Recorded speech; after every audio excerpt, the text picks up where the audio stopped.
Didn't take them long. The liberal media now launching their first jabs at the newly minted House Speaker, Mike Johnson. The words kind, joyful, humble don't often characterize politicians that I've encountered. They do for Mike Johnson. There's chaos on the Hill. A lot needs to be done, but he had such calm in his demeanor. I really believe he thinks God is leading the way. This will all get figured out. And he is, I believe, here for an Esther-like moment for such a time as this. I mean, he just seems like such a remarkable person. And I listened to that speech on the House floor when he became the Speaker. He talked about his dad. He talked about his Christian faith.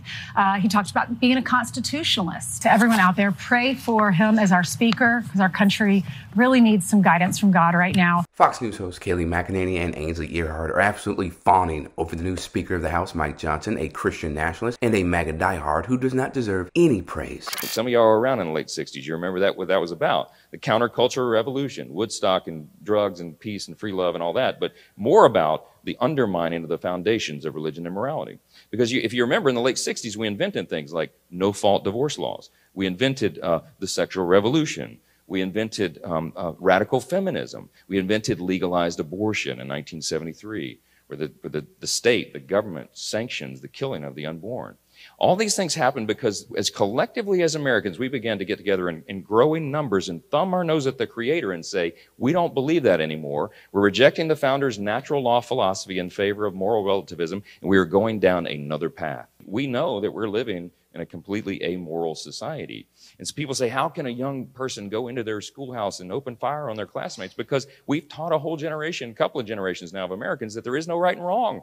That it's about survival of the fittest, and you evolve from the primordial slime. Why is that life of any sacred value? Because there's nobody sacred to whom it's owed. It is astounding to me how often Mike Johnson loves to show his behind every time he gets in front of a mic. Because who in their right mind, what rational person, well, he's not a rational person. Okay, let's get that straight. He's talking about Woodstock, legalized abortion, radical feminism, and the sexual revolution as being reasons or factors for why we have mass shootings. And on top of that, he is saying the reason why somebody can go into a building and shoot up a whole bunch of people is because we have taught generations there's no difference between right and wrong. I mean, that is just incredibly rich coming from a guy who fought to overturn the 2020 election. So sip on that. He is conflating politics with religion, right? And that is a mechanism to make people think, oh, it's coming from a good place, right? Because Christians are supposed to be these, God-fearing, all holy and righteous people. Not true whatsoever. And then he pushes the false notion that life is not sacred and has no inherent value without religion or God.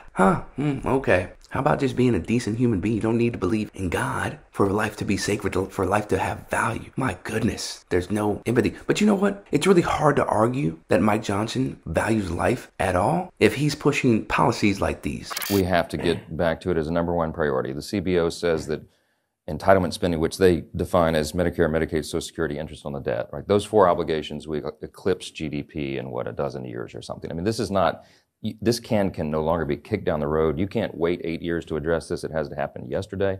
So we have to have our hand at the wheel and do this. We are completely derelict in our duty. We're rearranging furniture on the Titanic if we don't get this problem under control. If we don't begin to scale that back, we're going to lose. We're still an experiment, right, in government, the constitutional republic. We're 242 years into this. We don't know how long it's going to last, and the founders warned us.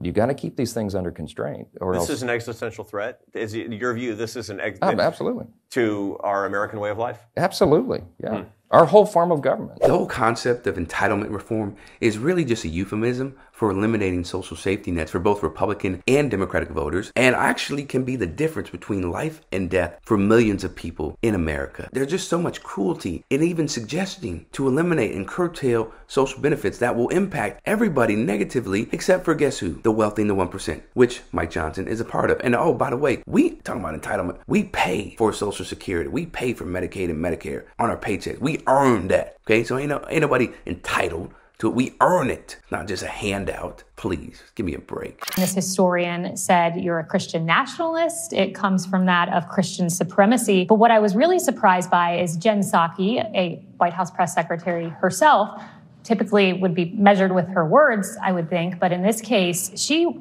went so far as to call you a Christian fundamentalist. What do you think when you hear that? Look, there are entire industries that are built to take down public leaders, effective political leaders like me.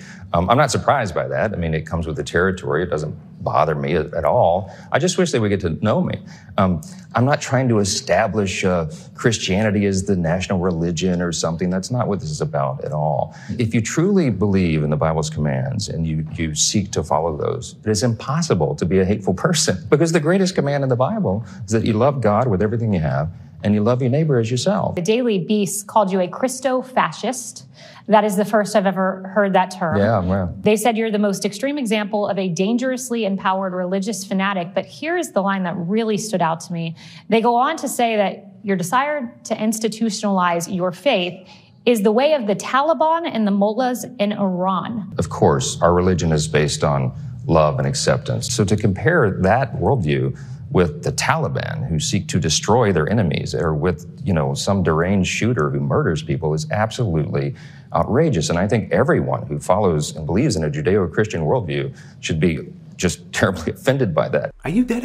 Nah, you can't. No, maybe you are, because the screws are not on there tight in your brain. You talk about love God with all your might, love thy neighbor. Well, loving thy neighbor would mean you're not against women and transgender people having autonomy over their bodies. Loving thy neighbor would mean you're not against abortions or gender affirming care, right? That ain't affecting you. That ain't harming you or your children, your family. And then let's see another thing. So in 2003, you wrote an essay defending laws that criminalize homosexuality. 2004, you warned that same-sex marriages could be a harbinger of chaos. Do you understand how that is the exact opposite of love? That is prejudice, and at its best, or at its worst, that's hate. You worked your ass off to try to overturn the 2020 election for your guy Trump. Yeah, you're a threat. Yeah, we need to watch out for you, because there was no basis for that election being overturned. So you are a problem, and people like you have to be stripped of their power. Unfortunately, you're now the Speaker of the House, so it is what it is. The danger with people trying to use religion to justify their political views,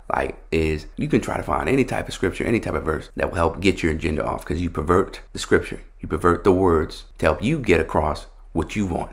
I don't like it. I don't like it one bit. For Rebel HQ, I'm Chris Williamson. We'll see you next time.